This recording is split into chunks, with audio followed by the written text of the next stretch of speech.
திராவிடம் என்பது எல்லோருக்கும் எல்லாம் என்பதுதான். திராவிடம் யாரையும் ஒதுக்காது, எல்லோரையும் இணைக்கும் என்பதற்கு உதாரணம் தான் அனைத்து சாதனையரும் மகளிரையும் அர்ச்சராக்கியவர் தான் நம்முடைய முதலமைச்சர் அவர்கள். அதேபோல் அன்னை தமிழில் அர்ச்சனை என்ற திட்டம் அனைத்து கோவில்களும் செயல்படுத்தப்பட்டு வருகிறது. தமிழ்நாட்டின் மற்ற துறைகளைப் போலவே இந்து சமய அறநிலையத்துறையும் இந்திய ஒன்றியத்திற்கே வழிகாட்டி வருகின்றன. இப்படி அடுக்கடுக்கான சாதனைகள் எல்லாம் செய்துவிட்டுத்தான் இந்த சிறப்புக்குரிய மாநாட்டினை நம்முடைய தமிழக அரசு நடத்துகின்றது. இந்த மாநாடு ஆன்மீக மாநாடாக மட்டுமல்லாமல் தமிழர் பண்பாட்டு மாநாடாகவும் நடைபெறுகின்றது. கழக அரசின் இந்த முயற்சிகளை எல்லாம் ஆன்மீக பெரியவர்கள், பக்தர்கள் நீங்கள் பாராட்டிக் கொண்டிருக்கிறீர்கள். திமுக கழகத்தின் இளைஞரணி செயலாளராகவும் இளைஞர் நலன் மற்றும் விளையாட்டு மேம்பாட்டுத்துறை அமைச்சராகவும் இந்த மாநாட்டில் பங்கேற்பதில் நான் மிகுந்த மகிழ்ச்சி அடைகின்றேன்.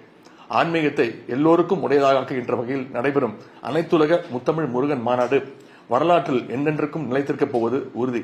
இந்த மாநாட்டை சிறப்பாக ஏற்பாடு செய்துள்ள இந்து சமய அறநிலையத்துறைக்கு என்னுடைய வாழ்த்துக்களை நான் மீண்டும் தெரிவித்துக் கொள்கின்றேன். இந்த வாய்ப்புக்கு நன்றி கூறி விடைபெறுகின்றேன். நன்றி, வணக்கம்.